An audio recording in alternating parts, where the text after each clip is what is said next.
Want to say that's where Beyonce from. There's a whole lot of people from there way before Beyonce was an egg. I'm just saying. And we got a habit of speaking to people, even if we don't know y'all names. So I'm just going to say, hey, y'all. Hey. All right. I want to thank you all for allowing us to be this part of the program for what you all have been doing for so many years. It's very, very important. And I want to start by giving some thanks to Sister Omilade, Legba Folklore Society. We know her now as Timinifa. She's the daughter of Oshun. And I also want to give a shout out to a lot of the familiar faces I've seen from the Folklore Society. Last time I was here, we did a big ritual to a deity called Ajay, which was for prosperity and wealth. And some of you all that were there, looked like y'all win a few extra dollars. So I'm not gonna say y'all owe me 10%, but it is Sunday. So if you're feeling good and your blood is running warm in your veins, you go ahead and give it to the ancestors. I say. I can't keep it down, man. So I'm gonna walk with it. Today is going to be a very special day of, as I will call, information.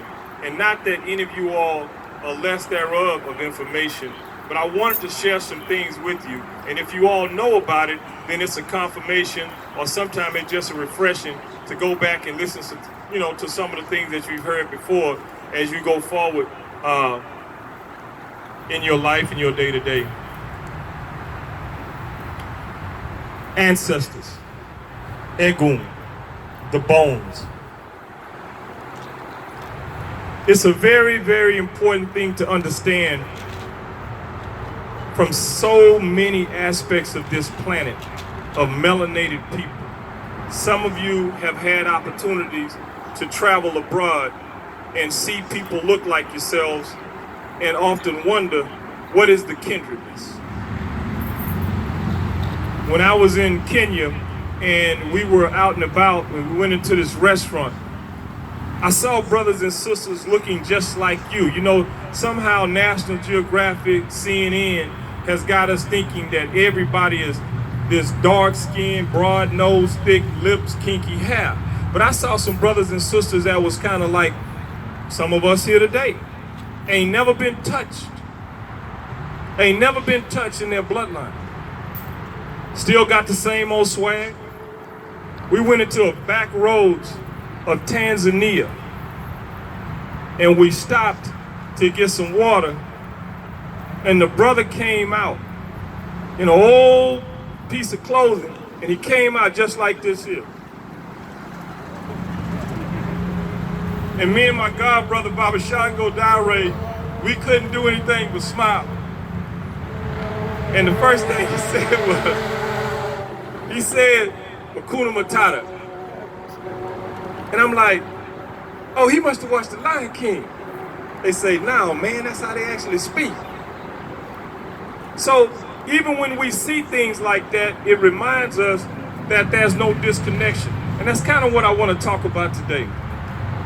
Because we all know in this Western society, they have made it part of their institution for you to remember their ancestors.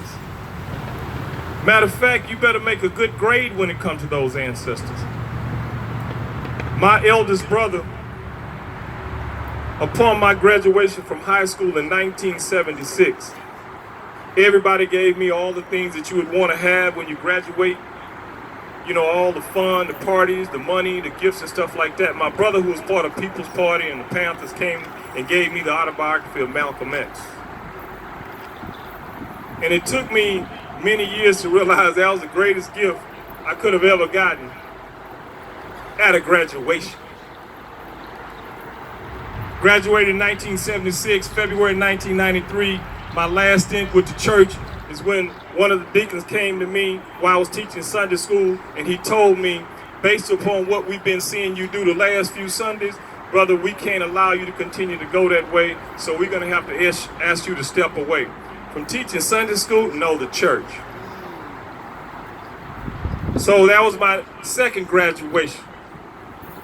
They asked me to lead a church, and something that was said to me during that period or at that time, oftentimes when I tell this story or somebody go to my website and read about this story, they get a little offended. Now, I'm not here to offend Christians today, but this is what a deacon told me, a grand master, 33rd degree brother. He said, brother, what you teaching in here, you can't teach that in here. And I said, brother, the Bible says, study to show ourselves approved. I had learned how to take a scripture and find the historical date that it came in. All those things about the lost books, I found them. They was in the library. And I began to implement that into my teachings, and he put his hand on my shoulder and he shook his head and he said, brother, you can't teach that. Again, I asked him why. He said, because they're not here to know. They're here to believe. Wow. At that point in time, me and the church separated. It was an amicable divorce. Since then, I've learned to come and appreciate the Bible. I still got a problem with Christians because they're looking for something that's not even designed to return. Christ consciousness has, is, and will always be locked into your divine spirit. Flash news bulletin, there's no Jewish guy that's going to descend out of the clouds to come and get you and give you a better job. That land of milk and honey, most of you Negroes are lactose intolerant. It ain't going to work. So I'm here to help you understand some fundamental things. And the first thing you need to understand is that I'm here to kind of help you, give you a little bit more arsenal in your bat belt, your tool belt, your superhero belt. So why is it important for us to understand these individuals who came before us? As much as a lot of us would like to think that we would have fought back, swung at the master, kicked him, got a gang together, plotted against him, some of them did. And some of that still lives in you. That's important to understand because in everybody out here, and I'm going to say this here because I want you to understand where I'm coming from. There's a very gentle part of you, a very spiritual, loving part of you. Everybody. And then there's a part of you that kind of smile when you hear Tupac say, I ain't a killer, but don't push me. It's important to understand those principles because that's what keeps your spirit in equilibrium. Our ancestors along the Nile Valley, in present day Aswan, brothers owned a restaurant when I was visiting there with two of my god brothers, and we were enjoying a dinner after visiting some of the sites. And the brother brought us some fish from Lake Nasser. And as we were sitting there having our food and having a discussion, and we was talking about our history, and we was talking about ancestors, and we was talking about the Orishas and Ifa, and we was breaking down metaphysics, and we was going into all type of esoterical wisdom and anthropomorphic meaning, breaking things down that we have saw today, and how it relates to the body and the mind and the traveling. I mean, we was getting it in.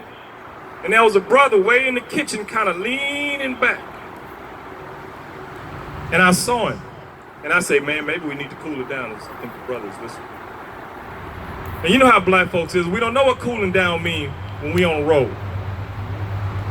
And so one of the things that was very, very interesting is the very next day, we went out on Lake Nasser because they was going to take us to the part of the water where there was still relics of our ancestors and pyramids that were built, right, that are still in that water, because you know that's a damming that they did.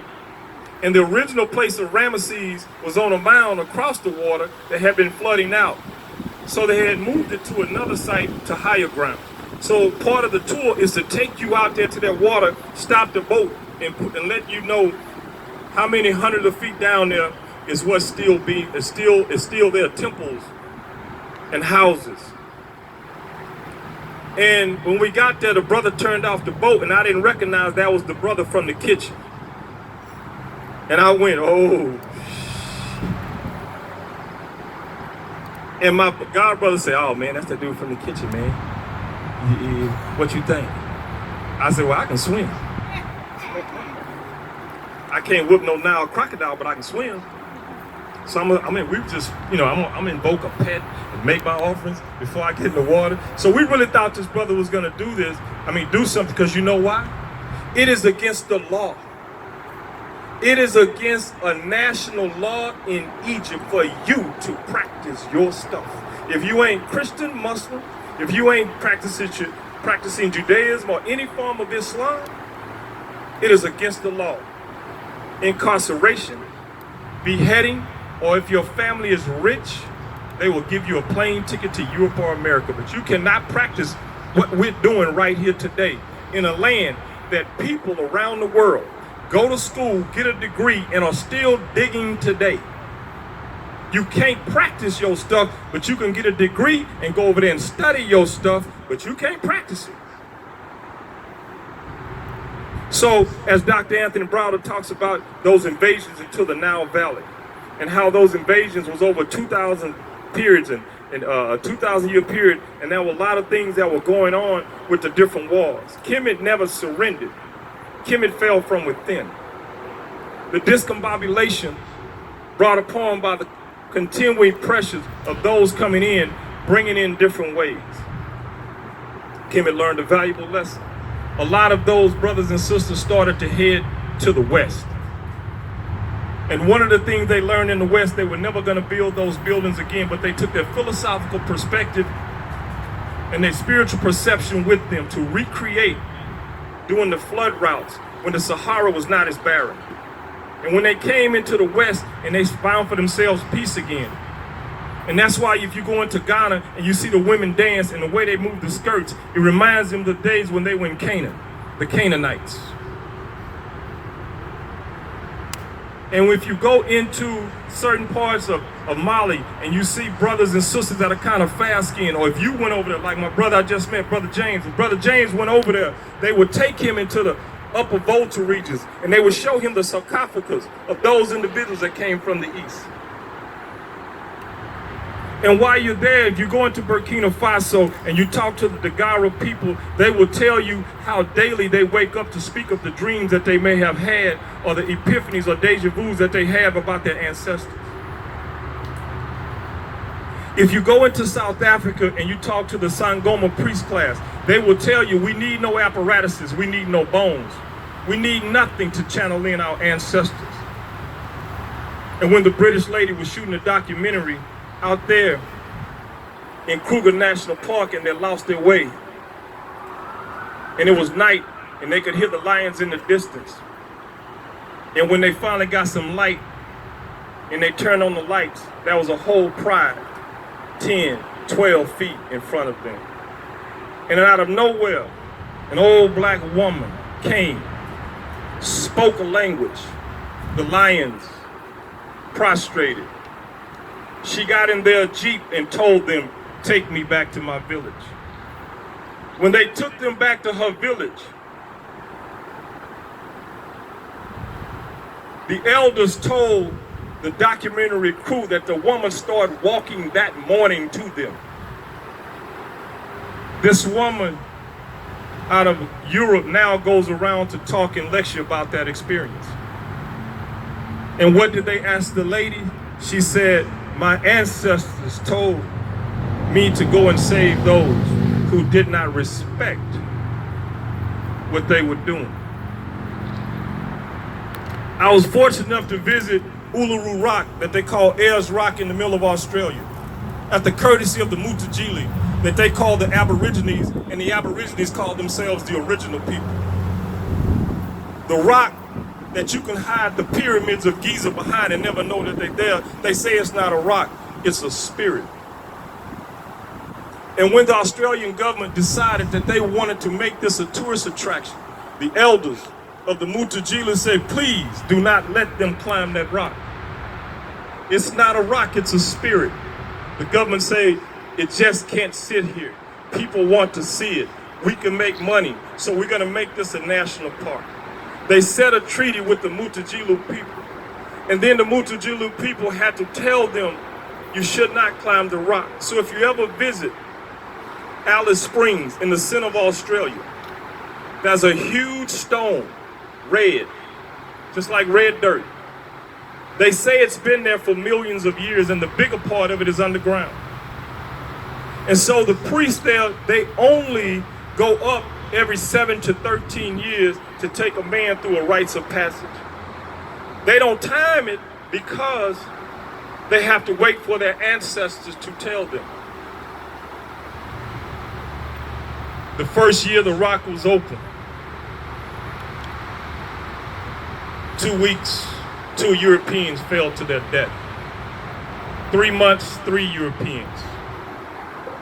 After the first few years, they were up to 50 people. They stopped putting plaques on the rock. So when I went there, in the brochure, even the guides say, we don't climb the rock. We don't climb it. So the brother that was doing the tour, I asked him, could I put my hand on it and pray and invoke the ancestors? He looked at me as though I was speaking a foreign language, and then there was a smile in the crack of his face like this. And I told him not just who I was, but what I was. And at that point, as he was doing the tour, he always made sure I was up front. So once he told the story, I compared it to our story. They took me to a cliff. I was taking pictures.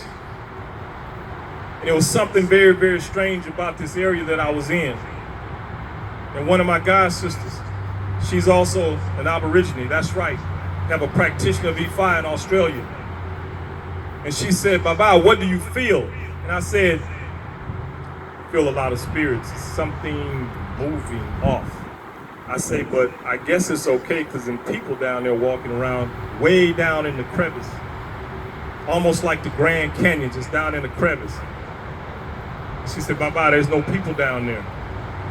This is where the government came and threw hundreds, thousands of Aborigines over the cliff to take their land. See, you're not disconnected. Most black folks around this planet live south of somewhere. There's something about this sun that pulls us. Our ancestors in the East call it Harry Market, Horus on the horizon. And it's symbolic of a young man waking up in the morning, 2 years old, 3 years old. You are mothers, you know what I'm talking about. And his phallic symbol is pointing. And sometimes the reason why it has a hook in it because based upon where his bed is, it's trying to find the east. Just like a plant that you put in your yard, if you don't give it enough sun, it's going to bend to the sun. That thing over there called a tekanu is the same thing that represents the phallic symbol, an aspect of pata, the little spit, which means it will never encompass, it will never be bigger than the uterus. That's why it's Mother Earth and Father Sky.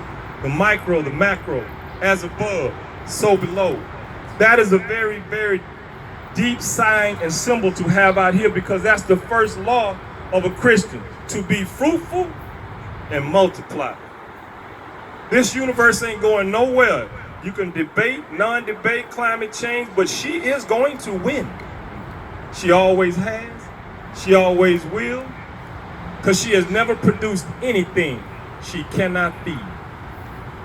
And we became the masters.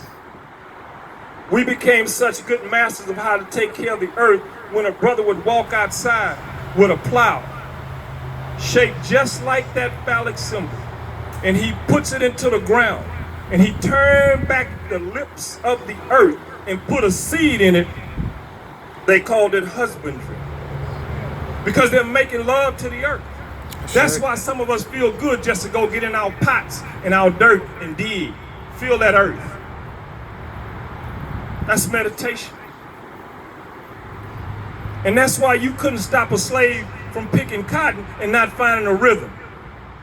I don't care how unbearable it was, he found a rhythm. I don't care how much Jesus you got and you ain't supposed to dance in your church. If your grandbaby hear a beat somewhere driving around, where y'all, Chaco Bottom?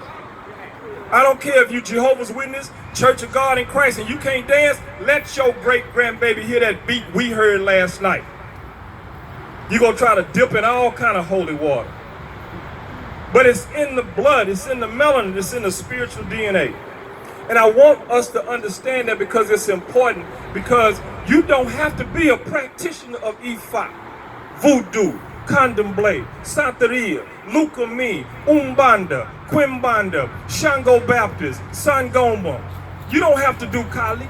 You don't have to do Akan. All you got to do is come right here or right in your house, because you might pray to something you don't see or understand. Our ancestors call it Amun, the hidden and the concealed. We don't know what it is. We just know it is what it is. We never said I am that I am. That denotes personage. So if you go into the old Bible and find the Hebrew, Irahi Ashi Irahi means it is what it is. Never said I am that I am. Because if you say it's a man, he got a mama. So let's not play around. The closest you go get to any God, any Savior, any messenger, as Dr. Yosef Alfredo Ben Yakanam said, heaven is between a black woman's legs. And a lot of us brothers can testify. We've been trying to get to heaven for a while. Ain't that right? I've been trying to get to heaven for a while, brother. Sometimes getting to heaven gets a little trouble. I know, I understand. We pay tithes a different way. Anyway, that's another open show. I want to say this part here because it's important. Where I'm leading is to get an understanding of who and what we were in antiquity and how it came into present day. Ancestral reverence is important. We'll sometimes say ancestor worship, but actually it's to revere them. And the reason that is because a lot of us don't understand, they really don't get to do, they're not supposed to live through you, their experience. They're supposed to bring forth that Akashic records, corporeal library, because it's your time to have a new experience. Because if you are your ancestor's 7 years generation, you don't want to do the same thing, right? You came here to do new things. Now, I may act a certain way based upon the way I was in a past life, but what I know for sure in this life, I got to do some different things. So, elders, before we start trying to slap our millennial children and grandchildren across the head, remember, this is an ancestor coming back. Now, Pookie and Ray Ray may be some kind of way with the gold hair on the top and them little skinny jeans, but they ain't here to wear what they wore in slavery. They're not here to what they wore in the 20s in Harlem.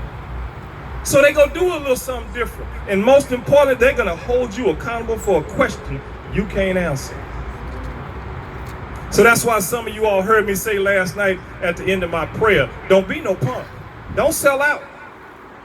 Because they're holding you accountable to make the necessary changes. I'm not saying there's nothing wrong with asking Uncle Chuck, who is a mechanic, to help you with your car that just broke down. Uncle Chuck, you could fix anything. I need for you to come forward. Matter of fact, I know I'm a vegetarian. I know you would never like tofu, but I'm gonna give you some of this fried chicken from Bojangles. I wouldn't eat it, but I think you'd like it. I'm gonna give you some red soda water.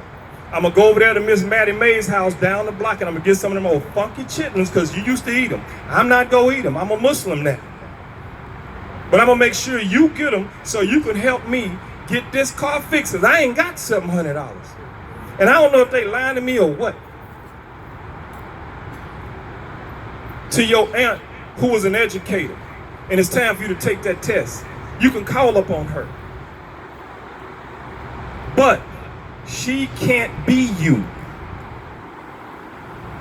You are to access her as you knew her. And the reason that is because that great aunt you're calling upon just might be your great grandbaby standing right here. Now, how did that happen? How is it I'm calling on an ancestor from way back, but yet that might be her over there, one of them little babies? It's called the circle of life. It's called cultural continuity. That's where you access the spiritual DNA. See, she didn't come back here to be the great aunt that you know. She's going to be greater. But what you need in the moment is what she was. That's why you got to take care of what she is, so she can take care of you. As Dr. Marimba, our niece, said, never let the circle be broken. So see, that's important for us to stand that part. Now, I'm going to share this last part with you because this is one of the main arsenals I want you to keep in your belt. Because this was something I learned that was very, very important. When you look at what came out of Kemet, when you look at what was taken out of Kemet and taken into what we knew as a Greco-Roman period, and by the time it went through the Council of Nicaea, our spiritual system, and it's going through this, this Hebraic, it's going through this Greco, it's going through this Roman, then it comes into Europe, and then that's where things get real tricky. See, I'm not promoting the Catholic Church. Because see, the Catholic Church made it very clear where they got the information from. The Osirian religion was based upon the worshiping and the idea, I'm not going to say idolizing, but what they will call the deity or the idol or the animal or the animated manifestation of God was a cat. A cat.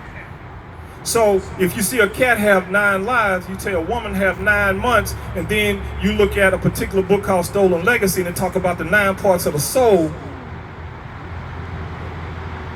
9 represents death, changes, necessary endings for new beginnings. That's why you see that scarab all the time, that phoenix all the time. You see a cocoon, you see a butterfly, you should say Ashe. It represents something coming into your life to bring you the dance of joy. Now, I'm saying that because it's important to understand that particular type of transformation. And so our spiritual system underwent a transformation. So that holy cat came into what we now know as Rome and became cat holy, or the Catholic. That's why they never lost their deities. So when you say, oh, I am a child of Ogun, Kemet say, you're head of Kuti. Catholics say, you Saint Michael. See the cosmology? So when that cosmology was still allowed and that continuity was not broken, a God sister of mine, she's a voodoo priestess, Ava K. Jones down in New Orleans, does voodoo readings for members of her Catholic church, and the Catholic priest allows that. Now, that's important to understand because, see, the Catholic Church was also about you hearing me but not studying anything. Then you get into this big split around the 16th century, around 1525 to 1526. Martin Luther King comes in and started this whole rebel rousing, and he started this Protestant movement. See, there's only 2 kinds of Christians, a Catholic and a Protestant, meaning a Catholic and one who is in protest of the Catholic Church. So when this energy, when this spiritual system gets put on a boat, and it goes out into the diaspora, and it gets into a place called Brazil, and they develop the cosmology along with their African spirituality. They called it many things, but they put it up under an umbrella called Candomblé. When you go into Cuba and you see where the Catholic came in, even with the Tainos and the Arawak who had a system, the Africans came in, saw the cosmology. So they took the whole Catholic things of the saints and they mixed it with the African system and called it Santeria. So you have this thing going on. Now, you go into these places I just named, you go into Brazil and everybody loves Yemaya, Mary. If you go into Trinidad, there's the Shango Baptist. If you go into Cuba, everything is Chango. It's Yemaya, a lot of Eshu. If you go into other places, they have this deity. Now remember, they have a type of holy Catholic history of cosmology. See, cosmology is not the worship of gods. It's the reverence of the aspects of the one. Egypt never worshipped Anubis.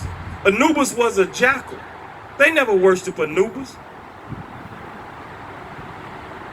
But if you watch a jackal put something into the ground and puts it in there, he doesn't pull it out too soon when it's not cured, nor does he take it out too soon where there's a spoil. So he then becomes the animal of precision, God of the underworld. That aspect of God that represents the underworld. So that's African sacred science. Now, this thing called Protestant, protesters of the church, become this staple for these Africans in America. So there's no cosmology. You don't get to study the aspect of God. If you become Jehovah's Witness, you might learn some things, but not really. They have different deities or aspects of God. El this, El that, El Shadi, the breasted one. We call that Yemoyah. So these Protestants now, most of our ancestors, their way of looking at things are taken away. So the first thing they do, being forced upon them, is to start paying homage to something that they don't understand. For the first time in history, they're taking something outside of themselves. One of the slave narratives spoke about being beaten, not understanding this deity. In the Native American history of the Trail of Tears, they talk about we would have worshiped this deity if they would have just told us where it was. But they told us it was in the sky, and we gave it the names of the god, and they said that's not it. He's coming back. We're in the last days. Now this was in the 1800s when they was in the last days. Now I'm not trying to make mockery, but these are the vestiges of Protestantism. To get something outside of yourself, because all you're doing is protesting the Catholic Church. Remember, the Catholic Church allowed a continuity of our cosmology. So if there is no more cosmology for us from our ancestral Protestantism, then what is our deity? Ancestors. You're the only people in the Western Hemisphere, in most parts of the world, that don't deal with a cosmology.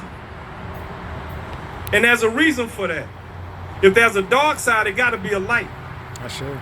And so the light side of us understanding how to deal with the one that expresses itself in the many, for us to study the many, we have to understand the one. So if we're not going to be a practitioner of an indigenous system to understand the forces of nature, and we have priests here who represent certain forces of nature. So if you never join it, the one thing you know for sure, you still have the same way of getting to the deity. And the way to get to that deity is through our ancestors.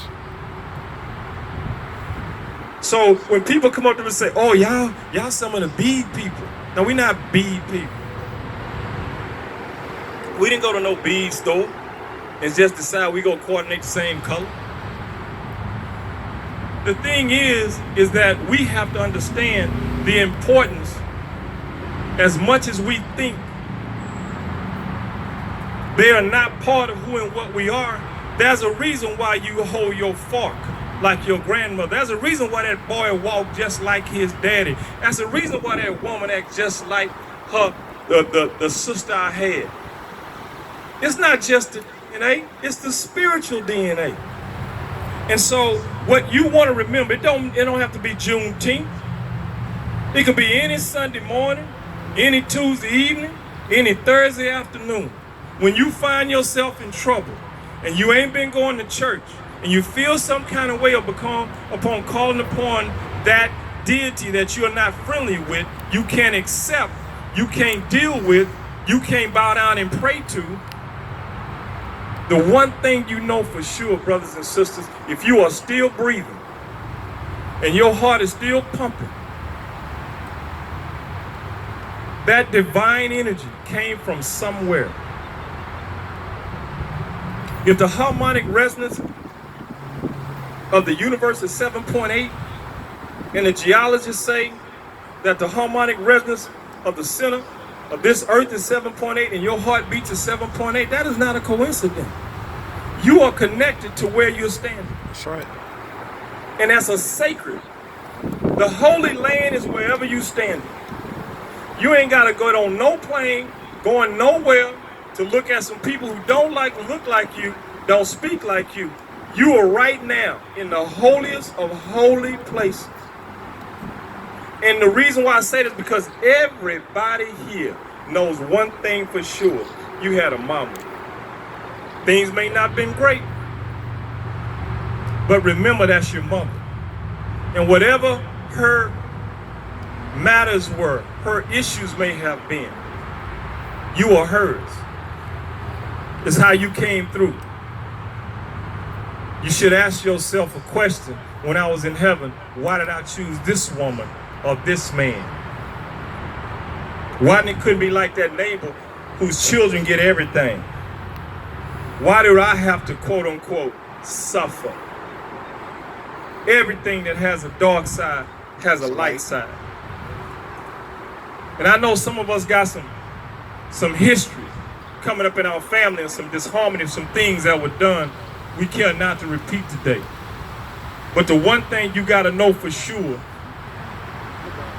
is when you go to your ancestors, and one of those ancestors or that brother or that sister that was not kind to you while you were here, you need to remember one thing. That was their journey. That's not mine. What you did is not going to take me out. It's not going to make me less of a spouse. It's not going to make me less of a parent. It's not going to make me less of a community person. It's not going to make me less of fulfilling my purpose. Because you need to go there and release that.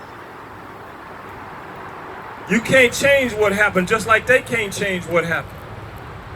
But what you can do is make those necessary changes for those future generations. And that's what's important. You don't need a bunch of books. You don't need a bunch of anything else but the time and your divine spirit to be humble to where you come from. Because everything in nature respects where it came from. And that's why it keeps coming back. Ashe. Ashe. Thank you all. Okay.